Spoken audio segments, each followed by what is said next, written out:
नमस्कार दर्शक बंधु आज ओडोनी सीरियल आपण माने जबरदस्त हाई वोल्टेज सीन को एक धमाकादार एपिसोड देखा पाइबे। दर्शक बंधु एवं धीरे धीरे चक्रांत कर जीवन को निज जाल रे फसई सारे से मानसी। हाँ दर्शक बंधु आज मानसी मिछुटारे कांदुथिबो ज्योति कहबे पागेली भली हनी कहीं होचु एमिति अपा।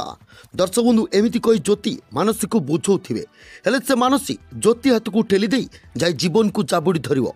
आ ठीक से समय संध्या और पीयूसीमा सेटाक आसबे। संध्या मानसी को भिड़ी ताकू नहीं खटरे शुआई देबे। आउ जेतेबेले जीवन चली जाउथिबे मानसी जीवन को हाथ को धरिबो आउ मिछटारे अभिनय करिकी कहबो पवन बाबू मते छाड़ी की जाओनी मु एकुटिया रही परिबिनी मते बहुत डर लागुची। दर्शक बंधु ए कथा सुनी जीवन कहबे माँ मते लगुची मानसी मते भाबुछंती पवन तेणु आज रातिटा मते एइठी रहिबाको पड़िबो। तेबे दर्शक बंधु ए कथा सुनी ज्योति पूरा चमकी पड़िबे। तेबे दर्शक बंधु एबे कोन मानसी ता प्लान रे सक्सेसफुल हे जिवो ना ताकू ज्योति अटकेबे।